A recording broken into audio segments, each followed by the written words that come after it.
আজকে আমরা কথা বলবো সবচেয়ে প্রাইভেট ওএস নিয়ে।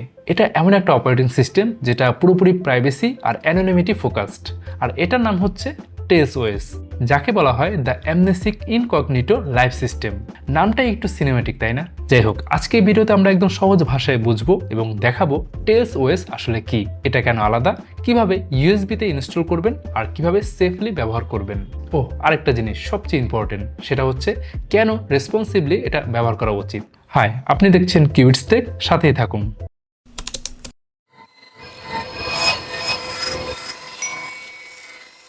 প্রথমে একটা প্রশ্ন, টেলস কি উইন্ডোজ?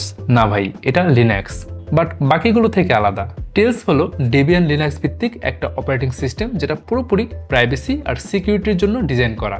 এটা সাধারণ কোনো ওএস না, এটা কিন্তু ইউএসবিতে রান করে। মানে আপনি ইউএসবি ইনসার্ট করলেন, বুট করলেন, টেলস চালালেন, কম্পিউটারে কিছু ইনস্টল করলেন না, আর শাটডাউন করলেন তো সব ইরেজ হয়ে যায়। তাই এটার নাম হচ্ছে অ্যামনেসিক, মানে কোনো মেমোরি কিন্তু এটা রাখে না। টেলসের সবচেয়ে বড় ফিচার হলো আপনার সব ইন্টারনেট ট্রাফিক টর নেটওয়ার্ক দিয়ে যায়, মানে আপনার আইপি অ্যাড্রেস সরাসরি কিন্তু এক্সপোজ হয় না। আপনার লোকেশন ট্র্যাক করাও কিন্তু কঠিন হয়। এটা জার্নালিস্ট, প্রাইভেসি অ্যাক্টিভিস্ট আর সেন্সিটিভ কাজ করা পাবলিকরাই ব্যবহার করে। কিন্তু একটা জিনিস মনে রাখবেন যে প্রাইভেসি মানে ইলিগাল না, এটা সেফলি ইন্টারনেট ব্যবহার করার একটা ওয়ে আর কি।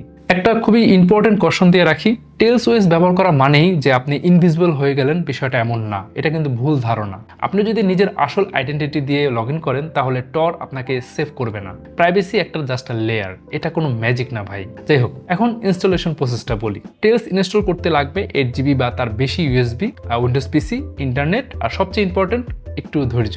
অ্যান্ড অবশ্যই আরেকটা জিনিস মাস্ট ইম্পর্টেন্ট, সেটা হচ্ছে অবশ্যই অফিসিয়াল ওয়েবসাইট ব্যবহার করবেন। তাহলে চলুন শুরু করি। প্রথমে ব্রাউজার ওপেন করুন, গুগলে লিখুন ডাউনলোড টেলস ওএস। তারপর অনেকগুলো অপশন আসবে, সবসময় অফিসিয়াল ওয়েবসাইট যেটাতে লেখা হচ্ছে টেলস.net এটাতেই চলে যাবেন।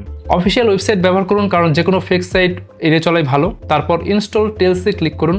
আপনি যদি উইন্ডোজ ব্যবহার করেন, উইন্ডোজ আইকন সিলেক্ট করুন, তারপর আইএসও ফাইল ডাউনলোড করুন। এটা একটু টাইম নিতে পারে। ওকে, এবার সবচেয়ে ইম্পর্টেন্ট পার্ট, সেটা হচ্ছে অনেকে এই স্টেপটা স্কিপ করে, কিন্তু আপনি করবেন না। এখানে ভেরিফিকেশন মানে হলো আপনি যে ফাইল ডাউনলোড করেছেন সেটা রিয়েল অথেন্টিক কিনা, এটা এনশিওর করা আর কি। কারণ কেউ যদি ফাইল মডিফাই করে দেয় তাহলে সেটা বিপজ্জনক হতে পারে, আপনি কট খেয়ে যেতে পারেন আর কি। তাই অফিসিয়াল সাইটে ভেরিফিকেশন গাইড থাকে, ওটা ফলো করুন। যদি ইরর আসে তাহলে কিন্তু পুনরায় আবার ডাউনলোড করতে হবে। ওকে, এবার লাগবে ইউএসবি ফ্ল্যাশ, তাই এখন লাগবে রুফুস।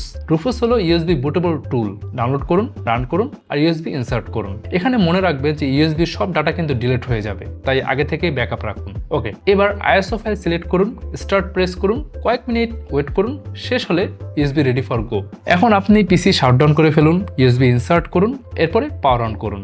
তো বুট মেনু কি প্রেস করুন, তাহলে কিন্তু আপনি বুট মেনুতে যেতে পারবেন আর কি। তো এবার বুট মেনু থেকে ইউএসবি সিলেক্ট করুন। আচ্ছা, আরেকটা জিনিস বলে রাখি, এটাও ইম্পর্টেন্ট, যদি টেলস বুট না হয় তাহলে বুঝতে হবে যে আপনার সিকিউর বুট অন আছে, এটা অবশ্যই অফ করতে হবে। তো সিকিউর বুট অফ করার জন্য আপনাকে যেতে হবে বায়োসে। তো আপনি বায়োসে চলে যান, সিকিউর বুটটা খুঁজে বের করুন, আর খুঁজে বের করার পর এটাকে এভাবে ডিসেবল করে দিন। বাস, সেভ করে বের হয়ে যান, আবার বুট করুন। তো টেলস লোড হলে কিন্তু ওয়েলকাম স্ক্রিন ঠিক এরকম দেখাবে। এখানে একটা গুরুত্বপূর্ণ অপশন আছে যেটা হচ্ছে পারসিস্টেন্ট স্টোরেজ। এটা ছাড়া কিন্তু শাটডাউন করলে সব ডিলিট হয়ে যাবে। তো পারসিস্টেন্ট স্টোরেজ চালু করলে ওয়াইফাই, পাসওয়ার্ড, তারপর ফাইল সেটিং সব কিন্তু সেভ থাকবে। তারপর স্ট্রং একটা পাসওয়ার্ড দিন। তো মনে রাখবেন এই পাসওয়ার্ড হারালে কিন্তু ডেটা রিকভার হবে না, তাই ভালোভাবে মনে করে একটা পাসওয়ার্ড দিন যেটা আপনার অলওয়েজ মনে থাকবে। ওকে, এবার হচ্ছে টর কানেকশন। তো ওয়াইফাই কানেক্ট করুন, তারপর টর কানেকশন আসবে, অটোমেটিক কানেক্ট সিলেক্ট করুন। ব্রিজ দরকার হলে কনফিগার করতে পারেন, তারপর টর কানেক্ট হলে টর ব্রাউজার খুলুন। এজন্য কিন্তু আপনাকে check.torproject.organization-এ যেতে হবে। এখানে চলে যান, সাকসেস মেসেজ দেখালে কংগ্রাচুলেশন, আপনি এখন টরে আছেন। তবে মনে রাখবেন যে টেলস ব্যবহার মানে no auto save, no history, no tracking cookies, কিন্তু গুগল অ্যাকাউন্ট লগ ইন করলে আপনি কিন্তু আবার ট্র্যাকেবল হয়ে যেতে পারেন। তাই প্রাইভেসি মানে কিন্তু স্মার্ট ইউজেস। আশা করি বুঝতে পেরেছেন যে আমি আসলে কি বোঝাতে চেয়েছি। যাই হোক, এতক্ষণে কিন্তু আপনার টেলস ওএস ইনস্টল হয়ে যাওয়ার কথা। এখন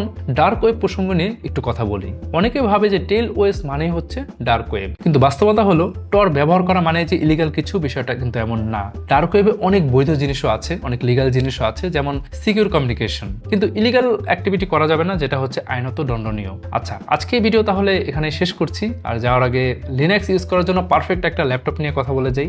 এই ল্যাপটপটার নাম হচ্ছে কিউইটস আলফা N95 MX। এটা লিনাক্স চালানো চালানোর জন্য একটা জেম, কারণ এখানে আছে ইন্টেল 12 জেনারেশনের প্রসেসর, এনভিডিআর ডেডিকেটেড জিপিইউ আর ক্লিন হার্ডওয়্যার কনফিগারেশন, মানে লিনাক্স কার্নেল, ড্রাইভার, কুডা সবকিছুর সাথে একটা নেটিভ কম্প্যাটিবিলিটি। যারা লিনাক্সে কাজ করেন তারা জানেন যে এই কম্বিনেশনটা কতটা স্টেবল। তো এই ল্যাপটপটা নিয়ে আরো ডিটেলস জানতে ভিজিট করতে পারেন qits.com। ওকে, আজ তাহলে যাচ্ছি, দেখা হবে পরে কোনো ভিডিওতে নতুন কোনো টপিক নিয়ে। যদি এই ভিডিওটা ভালো লাগে তাহলে অবশ্যই শেয়ার করতে ভুলবেন না, আর যে কোনো কোয়ারিজ থাকলে অবশ্যই কমেন্ট করবেন। আজ তাহলে যাচ্ছি, দেখা হবে পরে কোনো ভিডিওতে।